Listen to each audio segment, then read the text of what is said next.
Good evening and welcome to our weekly book study here at New Covenant House. We are beginning a new study on the vision and the mission of New Covenant House. I wanted to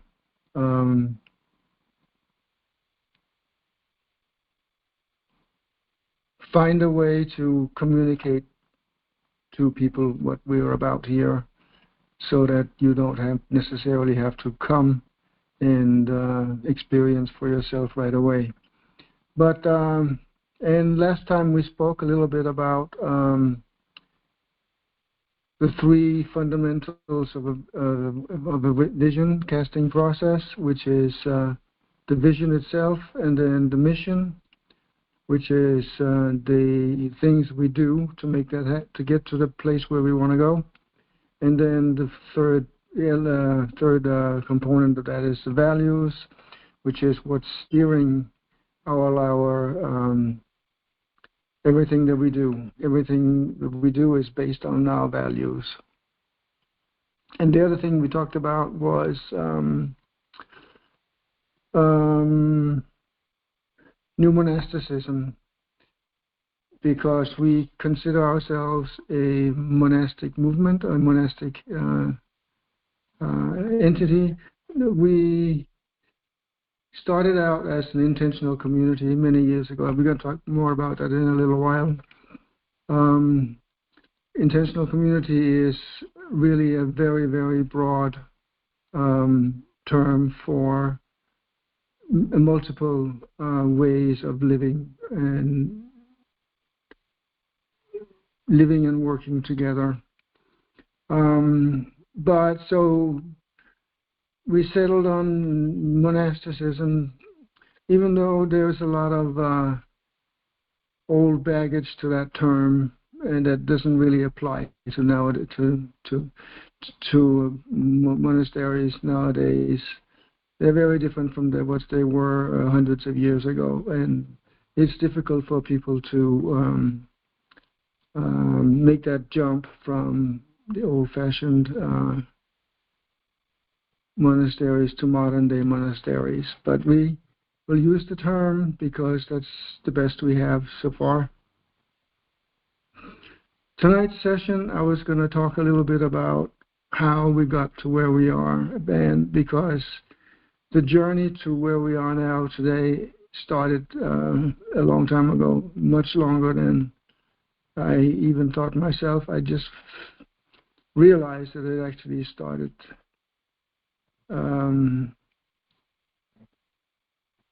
maybe about 50 years ago or so.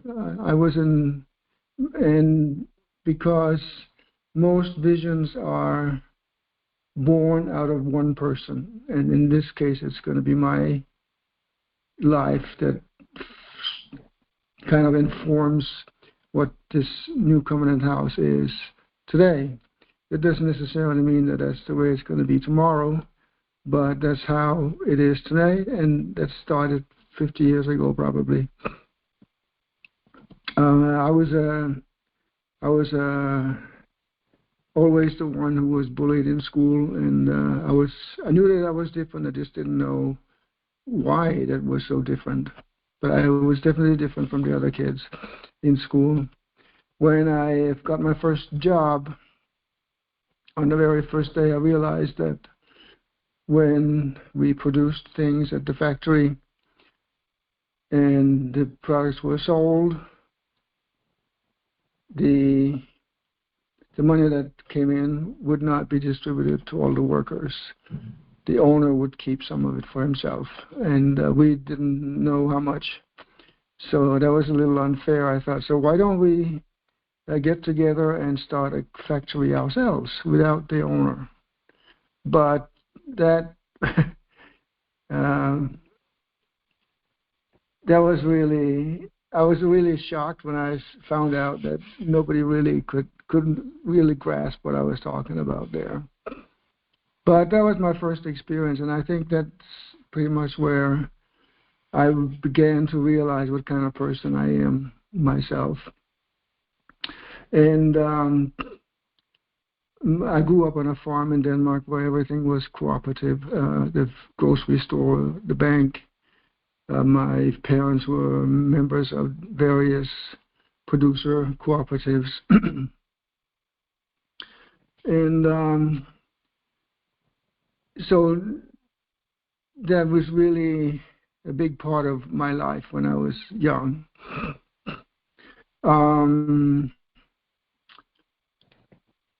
I ended up getting to, maybe about 10, 15 years later, I ended up in the United States, and I worked for a law firm. And that will, shortly after that, a few years later perhaps, I first learned about mediation. And I was quickly struck how different from law firm that is. It is actually the exact opposite. And it made a lot of sense to me. So I spent some time researching that, what it was about and how you do it and stuff. But I didn't really do anything with it. I just wanted to know about it. And at some point I also learned about restorative justice. And that, it was a little later though, but I realized that that I learned about it, and it made sense to me, and I could see that there was a connection between mediation and restorative justice. They were kind of connected in the sense that they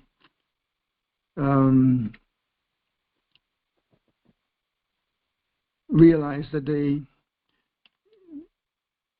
function on the idea that justice is not a one-size-fits-all. Like the laws that we have in our society are made so that they will fit everybody, and everybody has to be fit into that category. But both mediation and restorative justice make the assumptions that every case is different, and every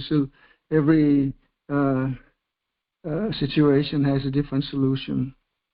And in the case of restorative justice, you need to determine who is impacted and who should be at the table. So right there, I was different, definitely. And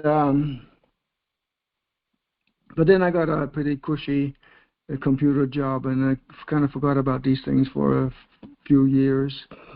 But then at one point I realized that I had entered into a blind a cul-de-sac, a street where there's no future. And I was starting to look around, and I went back to the cooperative idea. We should make a worker cooperative, but nobody really understood what I was talking about. So, and there even was a time when the grocery store in my town closed abruptly, and people had to drive to the next town to get their groceries. So I suggested at a meeting they held it to have to start a food co-op, and there was only one person who had any clue what I was talking about. So that was very discouraging. So I soldiered on for some years, and then finally retired, and figured that okay, I got a few more years left, so let me try and see again if there's any traction on this worker cooperative business. And I saw now that things had changed a little bit. There were actually people who knew what I was talking about, but there was nobody who really was interested in doing it. Everybody wants to do their own thing. And the big thing at that time was gig economy. People wanted to do their own business solo instead of being cooperative. So that didn't really work well either. So in the meantime, I had been I had a friend who was a devout Christian, very conservative Christian, and I spent a lot of time with her. But when I moved to a new town, I immediately joined the church. I had no idea what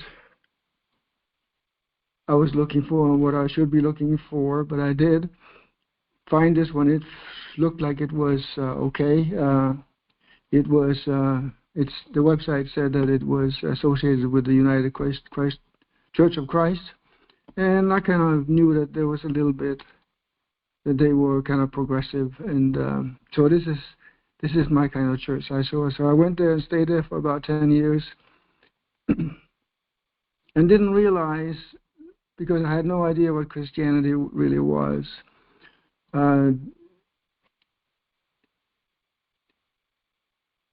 There was a time when I was doing this cooperative work that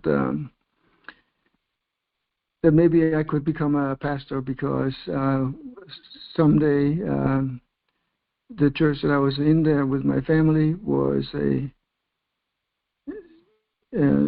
changed. We got a new pastor there, and he was like my same age, and he was a big executive at a phone company, I think. So he had taken this job, this high-powered job, and switched it to become a pastor. So why maybe I could do the same thing, because I was kind of lost anyway. But obviously I couldn't do that. So I had to keep my old job for a while. But it started me on a path down to Christianity, and I went on vacation in Pennsylvania once with my family, and I found a book there called The Riddle of the Amish, written by a fellow named Don Craybill. And in that book, it said that the youth of today, the world, they do their best they want to try to go out in the world and find themselves. And I was kind of lost in myself, so yeah, that makes sense. I'm trying to find myself. But it turned out that the sentence in there said that the Amish do the opposite. They do their best to lose themselves. And that kind of immediately rang a bell with me. And so that's why when I moved, I joined the church to find out more about Christianity. And I was there for about 10 years, and I learned a lot more here than I did in the previous church about what Christianity was about. But it took me about 10 years to really begin to understand. And it wasn't really until somebody at a meeting had said, we were talking about cooperatives, and somebody said we need to get the legislature to change the law so it'll be easier to create cooperatives. And then I said,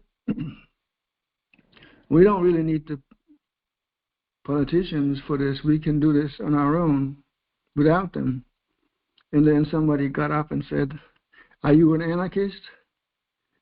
And that struck me, because I had no idea. I had a vague idea what an anarchist was. So I went home and studied anarchism, and that's how we ended up with the Christian anarchism book study that we just finished for 2 years here. And that is where I belong in the Christian universe. Today I identify as a Christian anarchist. And in the process, studying this book, I learned what Christianity really is. So here we are.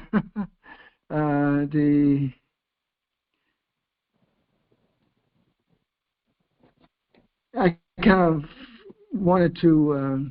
I had the opportunity when I retired to